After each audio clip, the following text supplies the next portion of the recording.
Hi hello welcome back to my mini vlog. ತುಂಬ ದಿನಗಳ ನಂತರ ವ್ಲಾಗ್ ಕೂಡ ಸ್ಟಾರ್ಟ್ ಮಾಡ್ಕೊಂಡಿದ್ದೀನಿ.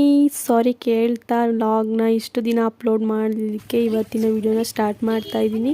ಇದು ಹಬ್ಬ ಗೌರಿ ಗಣೇಶ ಹಬ್ಬದಲ್ಲಿ ನಾವು ಒನ್ ಡೇ ಟ್ರಾವೆಲ್ ಥರ ಹೋಗಿದ್ವಿ. ಹಾಗಾಗಿ ಆ ವಿಡಿಯೋನ ಇವತ್ತು ನಾನು ನಿಮ್ಮ ಜೊತೆ ಶೇರ್ ಮಾಡ್ಕೊತಾ ಇದ್ದೀನಿ. ನಾಮದ ಚಿಲುಮೆಗೆ ನಾವು ಬಂದಿದ್ದೀವಿ. ಫಸ್ಟು ಇದು ನಾಮದ ಚಿಲುಮೆ ಅಂತ ಹೇಗೆ ಹೆಸರು ಬಂತು ಅಂತ ಹೇಳ್ಬಿಡ್ತೀನಿ.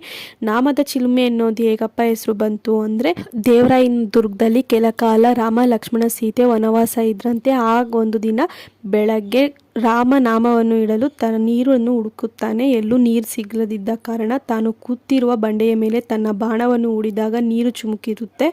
ಆ ಚುಮುಕಿದ ನೀರಿನಿಂದ ತಾನು ರಾಮ ನಾಮವನ್ನು ಇಟ್ಟುಕೊಳ್ಳುತ್ತಾನೆ. ಆಗಿನಿಂದ ಈಗಿನವರೆಗೂ ಈ ಪ್ಲೇಸ್ನ ನಾಮದ ಚಿಲುಮೆ ಎಂದು ಕರೆಯುತ್ತಾರೆ. ಇದು ಇಲ್ಲಿ ಪ್ಲೇಸ್ನ ಸ್ಟೋರಿ ಆಗಿರುತ್ತೆ. ಹಾಗೂ ಅಲ್ಲಿ ಬೋರ್ಡ್ ಕೂಡ ಹಾಕಿದ್ದಾರೆ.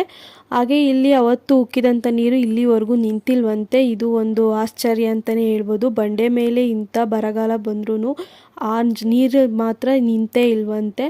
ಅಲ್ಲಿನ ಸ್ಟೋರಿ ಆಗಿರುತ್ತೆ ಇದು. ಹಾಗೆ ಈ ಮನೆ ಬಂದು ಸಲೀಂ ಅವರ ನೆನಪಿಗೋಸ್ಕರ ಕಟ್ಸಿರುವಂಥ ಮನೆಯಾಗಿರುತ್ತೆ. ಇವರು ಪಕ್ಷಿಗಳ ಪ್ರೇಮಿಯಾಗಿರ್ತಾರೆ. ಹಾಗಾಗಿ ಕೆಲ ಕಾಲ ಇಲ್ಲೇ ಸಂಶೋಧನೆಗಳನ್ನ ಮಾಡಿದ್ರಂತೆ. ಅವ್ರ ನೆನಪಿಗೋಸ್ಕರ ಈ ಮನೆಯನ್ನು ಕಟ್ಟಿದ್ದಾರೆ.